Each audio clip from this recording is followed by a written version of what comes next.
வணக்கம் நேயர்களே, மீண்டும் ஒரு காலை பொழுதிலே பத்திரிகைகளோடு உங்களை சந்திப்பதிலே மகிழ்ச்சி அடைகின்றேன்.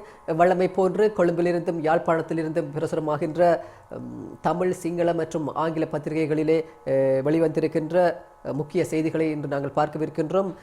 அந்த வகையிலே இன்றைய தமிழ் பத்திரிகைகளுடைய பிரதான தலைப்புச் செய்திகளானவை இலங்கைக்கு ஐநா சபையிலே வழங்கப்பட்ட கால அவகாசத்தை அடிப்படையாக வைத்தே வெளிவந்திருக்கின்றன.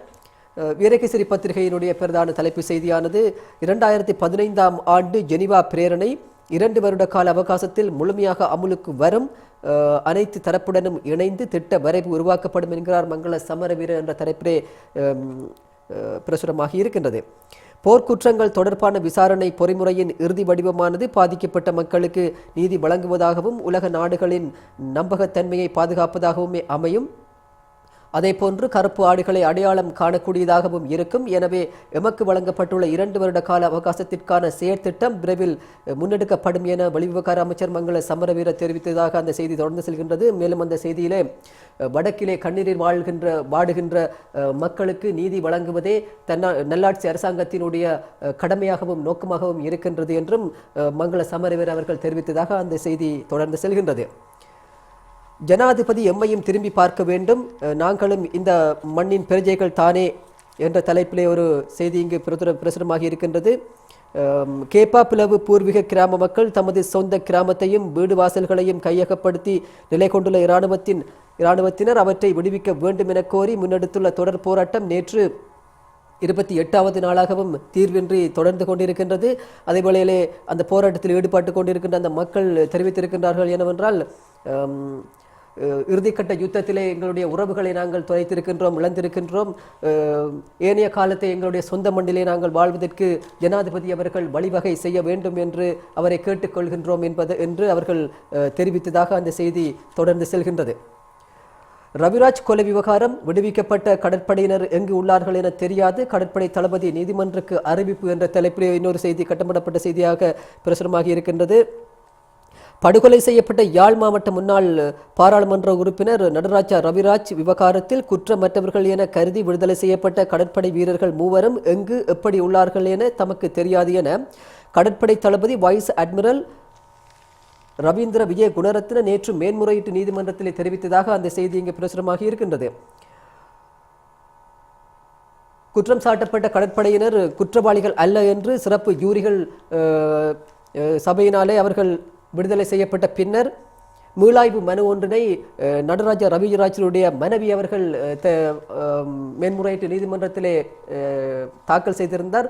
அதனுடைய விசாரணை நேற்று நீதிமன்றத்திலே வந்த போதுதான் கடற்படை தளபதி அவர்கள் மேற்குறித்த அறிவிப்பினை நீதிமன்றத்திற்கு தெரிவித்திருக்கின்றார். இவை இன்றைய வீரகேசரி பத்திரிகையினுடைய முன்பக்க செய்திகளாக இருக்கின்றன. அடுத்து தினக்குரல் பத்திரிகையினுடைய பிரதான செய்தியானது போர்க்குற்றமா நீதிமன்றை தீர்மானிக்கும் மங்கள கூறுகின்றார் என்ற தலைப்பிலே பிரசுரமாகி இருக்கின்றது. இந்த செய்தியை நாங்கள் ஏற்கனவே வீரகேசரி பத்திரிகையிலே பார்த்திருந்தோம். அடுத்து வெளிநாட்டு நீதிபதிகளை கேட்பது வடக்கின் அடிப்படைவாதிகளே என்ற தலைப்பிலே அவர் மங்கள சமரவீர அவர்கள் தெரிவித்ததாகவே அந்த செய்தியும் அமைந்திருக்கின்றது. போர்க்குற்றங்கள் உள்ளிட்ட மனித உரிமை மீறல்கள் பற்றிய குற்றச்சாட்டுகள் தொடர்பில் வடக்கில் உள்ள அடிப்படைவாதிகளே சர்வதேச விசாரணையை கோருவதாக வெளிநாட்டு அலுவல்கள் அமைச்சர் மங்கள சமரவீர தெரிவித்திருக்கின்றார். வெளிநாட்டு அலுவல்கள் அமைச்சில் நேற்று செவ்வாய்க்கிழமை இடம்பெற்ற ஊடகவியலாளர் சந்திப்பின் போது எழுப்பப்பட்ட கேள்வியொன்றுக்கு பதிலளிக்கும் போதே வெளிவிவகார அமைச்சர் மங்கள சமரவீர அவர்கள் மேற்கூறிய கருத்தினை தெரிவித்ததாக அந்த செய்தியிலே குறிப்பிடப்பட்டிருக்கின்றது. ஜோசப் முகாமினுள் இருப்பவர்கள் யார் அரசிடம் கோரப்போவதாக விக்னேஸ்வரன் தெரிவிப்பு என்ற தலைப்பிலே ஒரு புகைப்படத்தோடு செய்தி வெளியாகி இருக்கின்றது.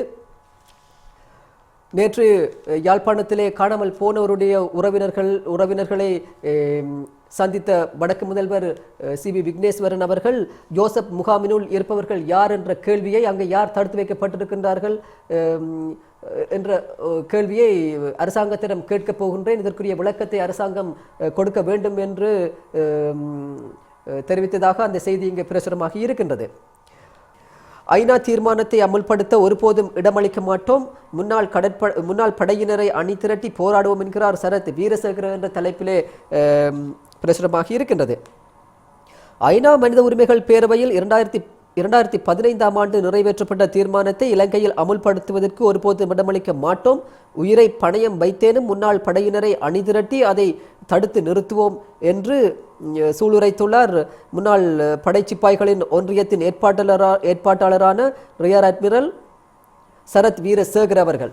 அத்துடன் நாட்டுக்கு எதிராக ஜெனீவாவில் சாட்சியம் வழங்கிய அனைவரையும் ஆட்சி மாற்றத்தின் பின்னர் சிறையில் போடுவோம் என்றும் அவர் தெரிவித்ததாக சுடரொளி பத்திரிகையினுடைய பிரதான தலைப்பு செய்தி தெரிவித்திருக்கின்றது. இலங்கைக்கு இதுவே இறுதி கால அவகாசம், யாழில் சுவிஸ் தூதுவர் சுட்டிக்காட்டு என்ற தலைப்பில் இன்னொரு செய்தி இங்கு பிரசுரமாகி இருக்கின்றது. இலங்கை அரசு வழங்கிய வாக்குறுதிகளை நிறைவேற்றும் என்பதில் நம்பிக்கையின்மை அதிகரித்து செல்கின்றது. தற்போது வழங்கப்பட்டுள்ள கால அவகாசமே இலங்கைக்கு வழங்கப்பட்டுள்ள இறுதி கால அவகாசமாக இருக்கும் என்று அண்மையில் யாழ்ப்பாணத்திற்கு விஜயம் மேற்கொண்டிருந்த இலங்கைக்கான சுவிட்சர்லாந்தின் தூதுவர் அவர்கள் தெரிவித்திருக்கின்றார். யாழ் பல்கலைக்கழகத்திலே சட்டப்பீட மாணவர்களை சந்தித்த போது அவர்களுடைய கேள்விகளுக்கு பதிலளிக்கும் போதே சுவிட்சர்லாந்து நாட்டின் தூதுவர் மேற்குறித்த கருத்தினை தெரிவித்ததாக அந்த செய்தி தொடர்ந்து செல்கின்றது. வழிநடத்தல் குழுவின் இடைக்கால அறிக்கை ஏப்ரலில் சபைக்கு வரும். புதிய அரசமைப்பு தொடர்பில் ஜனாதிபதியுடன் நடந்த கட்சி தலைவர்கள் கூட்டத்தில் முடிவு என்ற தலைப்பிலே MA சுமந்திரன் அவர்களுடைய புகைப்படத்தோடு ஒரு செய்தி இங்கு பிரசுரமாகி இருக்கின்றது. புதிய அரசமைப்பு உருவாக்கும் நடவடிக்கையில் ஈடுபட்டுள்ள வழிகாட்டல் குழுவின் இடைக்கால அறிக்கையை அரசியல் நிர்ணய சபையில், அதாவது நாடாளுமன்றத்தில் அடுத்த மாதம் சமர்ப்பிப்பதற்கு திடீர் முடிவு எட்டப்பட்டுள்ளதாக தமிழ் தேசிய கூட்டமைப்பின் நாடாளுமன்ற உறுப்பினரும் அக்கட்சியின் பேச்சாளருமாகிய MA சுமந்திரன் அவர்கள் தெரிவித்ததாக அந்த செய்தி இங்கு பிரசுரமாகி இருக்கின்றது. குற்றமிழைத்த இராணுவத்தினை மட்டுமே தண்டிக்க வேண்டும், வடக்கு முதல்வர் விக்கி வலியுறுத்தி என்ற தலைப்பிலே இன்னொரு செய்தி இங்கு பிரசுரமாகி இருக்கின்றது. போரின் போது குற்றம் இழைத்தவர்களை அடையாளம் கண்டு தண்டிக்குமாறு வலியுறுத்துகின்றோமே தவிர ஒட்டுமொத்த இராணுவத்தினரையும் தண்டிக்குமாறு கேட்கவில்லை, அதனையே சர்வதேச சமூகமும் வலியுறுத்துகின்றது என்று வடக்கு மாகாண முதலமைச்சர் CB விக்னேஸ்வரன் தெரிவித்ததாக அந்த செய்தி இங்கு குறிப்பிடப்படுகின்றது. இவை இன்றைய சுடரொளி பத்திரிகையிலே முன்பக்க செய்திகளாக இடம் பிடித்திருக்கின்ற முக்கியமான செய்திகளாகும். அடுத்து சகோதர மொழி பத்திரிகையாகிய லங்காதீப பத்திரிகையினுடைய பிரதான செய்தியானது சாபல முல்தன் தகய நகரன் என்ற தலைப்பிலே பிரசுரமாகி இருக்கின்றது. அதாவது நேற்றைய தினம் வெளியாகிய காபோத சாதாரண பரீட்சையினுடைய பெறுபேறுகளை அடிப்படையாக வைத்து இந்த செய்தி இங்கு வெளியாகி இருக்கின்றது. அதாவது முதல் 10 இடத்தை பெற்றுக்கொண்ட மாணவர்கள் நகரப்புற பாடசாலைகளை சேர்ந்தவர்கள் என்று இங்கு குறிப்பிடப்பட்டிருக்கின்றது. குறிப்பாக கொழும்பு, கண்டி, கம்பகா, மாத்தறை மற்றும் யாழ்ப்பாணம் போன்ற மாவட்டங்களிலே இருந்து நகரப்புற பாடசாலைகளிலே கல்வி கற்ற மாணவர்களே முதல் 10 இடங்களை பெற்றதாக அந்த செய்தியில் குறிப்பிடப்பட்டிருக்கின்றது. அத்தோடு இந்த வருடம் கடந்த வருடம் 8224 பேருக்கு சித்தி கிடைத்ததாக அந்த செய்தி தொடர்ந்து செல்கின்றது. அடுத்து இன்றைய ஆங்கில பத்திரிகையாகிய டெய்லி மிரர் பத்திரிகையினுடைய பிரதான செய்தியை நாங்கள் பார்ப்போம். Be prepared for PC and LG elections. I believe that these elections should be held soon என்ற தலைப்பிலே இங்கு பிரசுரமாகி இருக்கின்றது. அதாவது ஜனாதிபதி மைத்ரிபால சிறிசேன அவர்கள் ஸ்ரீலங்கா சுதந்திர கட்சியை சார்ந்த மாகாண முதலமைச்சர்களையும் ஏனைய மாகாண அமைச்சர்களையும் நடைபெறவிருக்கின்ற மாகாண மற்றும் உள்ளூராட்சி சபை தேர்தல்களுக்காக தயாராகும்படி வேண்டுகோள் விடுத்ததாக அந்த செய்தி இங்கு தெரிவித்து நிற்கின்றது. அடுத்து இன்றைய தமிழ் பத்திரிகைகளிலே பிரசுரமாகி இருக்கின்ற ஆசிரியர் தலையங்கங்கள் மீது எமது பார்வையை செலுத்துவோம். அந்த வகையிலே வீரகேசரி பத்திரிகையினுடைய ஆசிரியர் தலையங்கமானது தொடரும் போராட்டங்கள் என்ற தலைப்பிலே பிரசுரமாகி இருக்கின்றது. வடக்கு மற்றும் கிழக்கு மாகாணங்களில் தமக்கு தொழில் வாய்ப்பை பெற்றுத்தரக் கோரி வேலையற்ற பட்டதாரிகள் தொடர்ச்சியாக கவன ஈர்ப்பு போராட்டங்களை முன்னெடுத்து வருகின்றனர். குறிப்பாக மட்டக்களப்பிலும் அம்பாறையிலும் திருகோணமலையிலும் யாழ்ப்பாணத்திலும் இவ்வாறு வேலையற்ற பட்டதாரிகள் தொடர்ச்சியாக தங்களுக்கு வேலை வழங்க வேண்டும் என்று அரசாங்கத்தை கேட்பதற்காக தொடர்ச்சியான போராட்டங்களை முன்னெடுத்து வருகின்றார்கள். இந்த நிலையில் வேலையற்ற பட்டதாரிகள் பாரிய வேதனைகளுக்கும் விரக்திகளுக்கும் மத்தியிலேயே தொடர் போராட்டங்களை முன்னெடுத்து வருகின்றனர். அரசாங்கம் இந்த விடயத்தில் இதுவரை ஆக்கப்பூர்வமான முறையில் அணுகவில்லை என்ற குற்றச்சாட்டும் தொடர்ச்சியாக தெரிவிக்கப்பட்டு வருகின்றது. மக்கள் பிரதிநிதிகளும் இந்த விடயத்தில் பொறுப்புடன் செயற்பட வேண்டும் என்றும் பிரச்சனையை தீர்ப்பதில் அவர்களின் பங்களிப்பு போதுமானதாக இல்லை என்ற குற்றச்சாட்டு முன்வைக்கப்படுகின்றது. வடக்கு கிழக்கு மாகாணங்களில் யுத்தத்தினால் பாதிக்கப்பட்ட மக்கள் பல்வேறு வடுக்களின் மத்தியிலேயே வாழ்ந்து வருகின்றனர். அவர்களுக்கிடையில் வேலையற்ற பட்டதாரிகளின் பிரச்சினை பாரதூரமாகவே காணப்படுகின்றது. பல இன்னல்களுக்கு மத்தியில் தங்களுடைய பல்கலைக்கழக கல்வியை முடித்துவிட்டு குடும்ப சுமைகளோடு வாழ்கின்ற இந்த இளைஞர்கள் வேலைவாய்ப்பு இன்றி தங்களுடைய எதிர்காலத்தை நகர்த்தி செல்வதில் மிகவும் கஷ்டப்பட்டு கொண்டிருக்கின்ற நிலையிலே அவர்களுக்கு அரசாங்கம் மிக விரைவிலே நடவடிக்கை எடுத்து அவர்களுக்குரிய வேலைவாய்ப்பை உறுதிப்படுத்த வேண்டும் என்று வலியுறுத்துவதாக வீரகேசரி பத்திரிகையினுடைய ஆசிரியர் தலையங்கம் தெரிவித்து நிற்கின்றது. அடுத்து தினக்குரல் பத்திரிகையினுடைய ஆசிரியர் தலையங்கத்தை நாங்கள் பார்க்கின்றோம். விஞ்ஞான தொழில்நுட்ப வளர்ச்சியின் மறுபக்கம் என்ற தலைப்பிலே பிரசுரமாகி இருக்கின்றது. விஞ்ஞான தொழில்நுட்ப வளர்ச்சி ஒருபுறம் பாரிய முன்னேற்றத்தை ஏற்படுத்தி வருகின்ற போதிலும் மறுபுறம் பாதகமான விளைவுகளையும் தோற்றுவித்து வருகின்றது. உதாரணமாக தானியங்கி இயந்திரங்களினால் மனித வலுவின் தேவைப்பாடு அருகி வருகின்றது. ஆனால் சனத்தொகை தொடர்ந்து அதிகரித்து வருகின்ற நிலையில் வேலைவாய்ப்பின்மை உக்கிரமடையும் நிலைமையும் காணப்படுகின்றது. நாங்கள் முதல் பத்திரிகையில் பார்த்தது போன்று பொருளாதார ரீதியிலே நலிவடைந்து காணப்படுகின்ற இலங்கை போன்ற வளர்முக நாடுகளுக்கு தானியங்கி இயந்திரங்களினுடைய வருகையும் கணினிமயப்படுத்தப்பட்ட தானியங்கி இயந்திரங்களினுடையவும் மற்றும் ரோபோக்களினுடையவும் தொழில்நுட்ப பயன்பாடு மிகவும் ஒரு பாதகமான சூழ்நிலையை ஏற்படுத்தும் என்பது மறக்க முடியாததாக இருக்கின்றது. படித்து முடித்த பட்டதாரிகள் இன்று வேலை இல்லாமல் வீதியில் இறங்கி போராடுகின்ற நிலைமை ஏற்பட்டிருக்கின்ற இலங்கையில் இவ்வாறான விஞ்ஞானத்தின் வளர்ச்சியானது மிகவும் வேலைவாய்ப்பு ரீதியிலே ஒரு பாதகமான சூழ்நிலையை உருவாக்கும் என்பதை மறக்க முடியாத ஒன்றாக இருக்கின்றது என்று தற்கால விஞ்ஞான தொழில்நுட்ப வளர்ச்சியின் மறுபக்கம் என்ற ஒரு நிலையை மிகவும் ஆழமாக ஆராய்ந்திருக்கின்றார் தினக்குரல் பத்திரிகையினுடைய ஆசிரியர். அடுத்து சுடரொளி பத்திரிகையிலே பிரசுரமாக இருக்கின்ற ஆசிரியர் தலையங்கத்தை பார்ப்போம். நல்லிணக்கத்திற்கு கோட்டாபய கண்டுபிடித்துள்ள புதிய அர்த்தம் என்ற தலைப்பிலே பிரசுரமாக இருக்கின்றது. இலங்கையில் இடம்பெற்ற யுத்த குற்றங்கள் குறித்து விசாரணைகளை மேற்கொள்வதும் அதில் சர்வதேச நீதிபதிகளை உள்ளடக்குவதும் நல்லிணக்கத்தை பாதிக்கும் என்ற புதிய வரைவிலக்கணத்தை வெளியிட்டுள்ளார் முன்னாள் பாதுகாப்பு செயலாளரும் முன்னாள் ஜனாதிபதியின் சகோதரருமான கோட்டாபய ராஜபக்ஷ அவர்கள். இது அவருடைய பாணியிலான கருத்து. யுத்த குற்ற விசாரணையை தடுக்க வேண்டிய தேவையுள்ள ஒருவரின் கருத்து என்றும் சுட்டிக்காட்டப்படுகின்றது. இலங்கையில் நீதியான சுதந்திரமான யுத்த குற்ற விசாரணைகள் இடம்பெறும் பட்சத்தில் அதில் முக்கியமாக சிக்கப்போகும் சுறா மீன்கள் யார் யார் என்பது கோட்டபயவும் உலகமும் நன்கு அறிந்த விடயங்கள். இதன்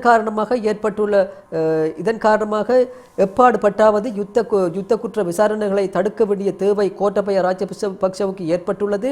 இதன் வெளிப்பாடே அவரின் இந்த புதிய கண்டுபிடிப்பு என்று குறிப்பிடப்படுகின்றது.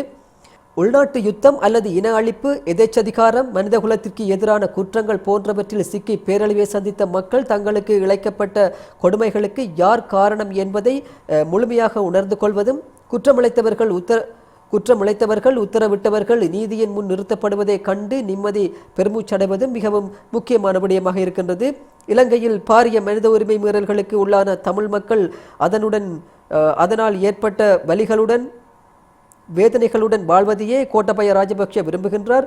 நல்லாட்சி அரசாங்கத்திடமிருந்து வரும் கருத்துக்களை அவதானிக்கும் போது அதில் அங்கம் வகிக்கும் பலரும் அதனையே விரும்புகின்றனரோ என்ற சந்தேகம் எழுந்துள்ளது என்றும் சுடரொளி பத்திரிகையினுடைய ஆசிரியர் தன்னுடைய ஆசிரியர் தலையங்கத்தை தீட்டியிருக்கின்றார். இவை இன்றைய தமிழ் பத்திரிகைகளிலே வெளிவந்திருந்த ஆசிரியர் தலையங்கங்கள். அடுத்து மலையக பக்கம் எமது பார்வையை செலுத்துவோம். பெருந்தோட்ட சேவையாளர் பிரச்சினைகளில் இலங்கை தொழிலாளர் காங்கிரஸ் அக்கறை கொண்டுள்ளது. வருடாந்த பொதுக்கூட்டத்தில் ஆறுமுகன் தொண்டமான் தெரிவிப்பு என்ற தலைப்பிலே பிரசுரமாகி இருக்கின்றது. பெருந்தோட்டத்துறை சேவையாளர்கள் எதிர்நோக்கும் பிரச்சினைகள் சம்பந்தமாக இலங்கை தொழிலாளர் காங்கிரஸ் அக்கறை கொண்டுள்ளது. மலையகத்தின் படித்த சமூகம் ஒன்றின் பிரதிநிதிகளான இவர்களின் வாழ்வாதாரம், வீடில்லா பிரச்சினைகள், காணியற்ற பிரச்சினைகளை இட்டு விரைவில் பெருந்தோட்டத்துறை அமைச்சர் நவீன் திசநாயக்காவின் கவனத்திற்கு கொண்டு வரவுள்ளதாகவும், பெருந்தோட்ட சேவையாளர்கள் ஓரணியில் திரள்வதன் மூலமே உரிமைகளை வென்றெடுக்க முடியும் என இலங்கை தொழிலாளர் காங்கிரசின் பொதுச் செயலாளரும் நுவரெலியா மாவட்ட பாராளுமன்ற உறுப்பினருமான பெருந்தோட்டை சேவையாளர் காங்கிரசின் தலைவருமான ஆறுமுகன் தொண்டமான் தெரிவித்துள்ளார் என்று அந்த செய்தி தொடர்ந்து செல்கின்றது. அடுத்து இந்திய செய்திகள் பக்கம் பார்வையை செலுத்துவோம். பாதிக்கப்பட்ட மக்களை பார்ப்பதற்கு எப்போது வேண்டுமானாலும் இலங்கைக்கு செல்லுங்கள், நாம் தடுக்க மாட்டோம். திருமாவளவன், முத்தரசன், வேல்முருகன் கூட்டாக அறிவிப்பு என்ற தலைப்பிலே அவர்களுடைய புகைப்படத்தோடு இங்கு செய்தி பிரசுரமாக இருக்கின்றது.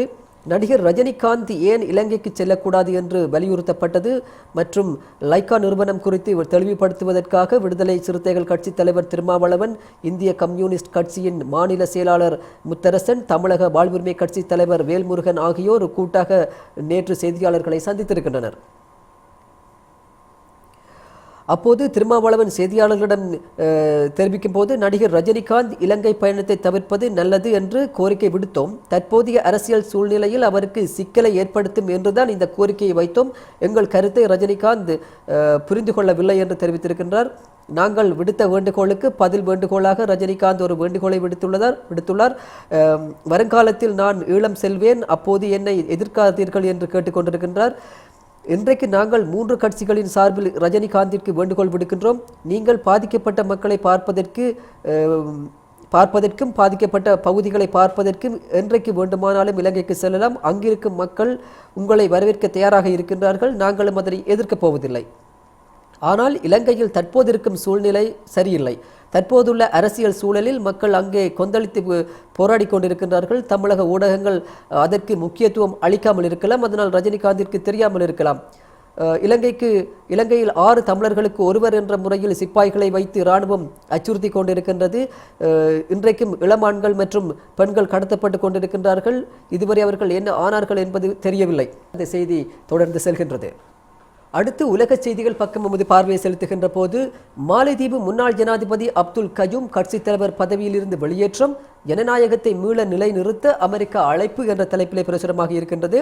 மாலைதீவு ஆளும் கட்சியானது அந்நாட்டின் முன்னாள் ஜனாதிபதி மௌமூன் அப்துல் கயூமை அந்த கட்சியின் தலைவர் பதவியிலிருந்து நேற்று முன்தினம் திங்கட்கிழமை இரவு பதவி நீக்கம் செய்துள்ளது.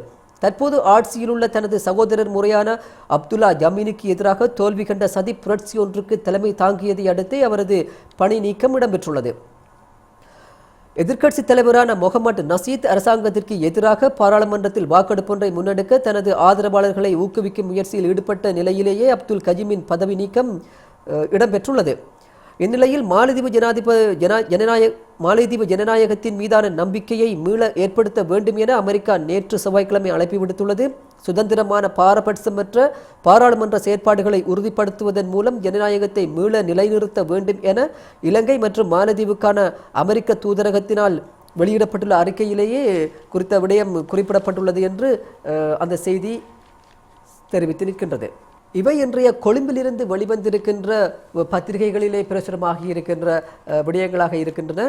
அடுத்து யாழ்ப்பாணத்தில் இருந்து வெளிவந்திருக்கின்ற உதயன், பலம்புரி மற்றும் காலை கதிர் ஆகிய பத்திரிகைகளிலே வெளிவந்திருக்கின்ற பிரதான தலைப்புச் செய்திகளை பார்ப்போம். அந்த வகையிலே உதயன் பத்திரிகையினுடைய பிரதான தலைப்பு செய்தியானது, ஆட்சி மாறினால் சாட்சி சொன்ன அனைவரையும் அடைப்போம், கடற்படையின் முன்னாள் தளபதி வீரசேகர என்ற தலைப்பிலே பிரசுரமாகி இருக்கின்றது. இதே செய்தியை நாங்கள் இன்னொரு பத்திரிகையிலே பார்த்திருந்தோம். அதாவது இராணுவத்தினரை குற்றம் சாட்டும் நோக்கில் சர்வதேச விசாரணை ஒன்று முன்னெடுக்கப்படுமாயின் அதனை உயிரை கொடுத்தாவது எதிர்ப்போம், அதனை தடுத்து நிறுத்துவோம் என்று முன்னாள் கடற்படையின் முன்னாள் தளபதி வீரசேகர் அவர்கள் தெரிவித்திருந்ததாக நாங்கள் ஏற்கனவே அந்த செய்தியை நாங்கள் ஆழமாக பார்த்திருந்தோம். அடுத்து வலம்புரி பத்திரிகையினுடைய பிரதான தலைப்பு செய்தியானது, சர்வதேச விசாரணையை சாத்தியப்பட விடமாட்டோம், உள்ளக ரீதியில் அனைத்தையும் முடிக்க தயார் என்ற தலைப்பில் பிரசுரமாகி இருக்கின்றது. இதே செய்தியினை நாங்கள் ஏனைய பத்திரிகைகளிலும் பார்த்திருந்தோம். அதாவது சர்வதேச விசாரணையை இலங்கையிலே நடத்துவதற்கு இலங்கை அரசாங்கம் அனுமதி அளிக்கப் போவதில்லை என்றும் உலக விசாரணையை சுயாதீனமான முறையிலே நடத்துவதற்கு அரசாங்கம் முழு முயற்சிகளையும் எடுக்கும் என்று வெளிவிவகார அமைச்சர் மங்கள சமரவீர தெரிவித்திருந்ததாக இதே செய்தியை நாங்கள் ஏற்கனவே ஆழமாக பார்த்திருந்தோம். அடுத்து காலை கதிர் பத்திரிகையினுடைய பிரதான தலைப்புச் செய்தியானது அதிகார பகிர்வு விடயத்தில் ஏமாற்ற நினைத்தால் பெரும் நெருக்கடியை எதிர்கொள்வீர்கள், ஜனாதிபதியினை நேரில் சந்தித்த இரா சம்பந்தன் எச்சரிக்கை என்ற தலைப்பில் பிரசுரமாகி இருக்கின்றது. நல்லாட்சி அரசாங்கத்தினை ஆட்சிக்கு கொண்டு வருவதில் மிக முக்கிய பங்காற்றிய தமிழ் தேசிய கூட்டமைப்பினர் தற்போது அதிகார பகிர்வு விடயத்தில் அரசாங்கத்திடம் வேண்டுகோள் விடுத்திருக்கின்றார்கள்.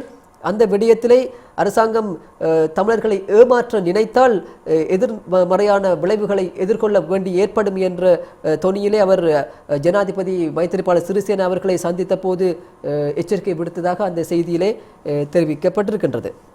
அடுத்து கேலி சித்திரங்கள் மீது எமது பார்வையை செலுத்துகின்ற போது தினக்குரல் பத்திரிகையில் பிரசுரமாகி இருக்கின்ற கேலி சித்திரமானது ஜனாதிபதி மைத்திரிபால சிறிசேன அவர்கள் மாகாண சபை மற்றும் உள்ளூராட்சி சபைகளிலே நடைபெறவிருக்கின்ற தேர்தலுக்கு தயாராகும்படி ஸ்ரீலங்கா சுதந்திர கட்சியை சேர்ந்த மாகாண முதலமைச்சர்கள் மற்றும் மாகாண அமைச்சர்களிடம் வேண்டுகோள் விடுத்ததன் அடிப்படையிலேயே இந்த கேலி சித்திரம் தீட்டப்பட்டிருக்கின்றது. அதாவது ஆட்சியில் இருக்கின்ற மைத்திரிபால சிறிசேன அவர்களுடைய தலைமையிலான பிரிவினருடைய பக்கத்திலே பலம் சற்று குறைவானதாகவும் அதே நேரத்தில் ஆட்சியிலிருந்து தூக்கி எறியப்பட்ட மஹிந்த ராஜபக்ஷவினுடைய கட்சியினர் சார்பில் அவர்களுடைய பக்கத்திலே பலம் சற்று அதிகமாக இருப்பதை அவருடைய கையிலே மிகவும் பெரிய வாள் ஒன்றை ஏந்துவதாகவும் நல்லாட்சி அரசாங்கத்தின் பக்கத்திலே சிறிய வாள்களை கொண்டு அவர்கள் இந்த மாகாண சபை தேர்தலை எதிர்கொள்ள தயாராகி வருவதாகவும் அந்த கேலி சித்திரம் இங்கு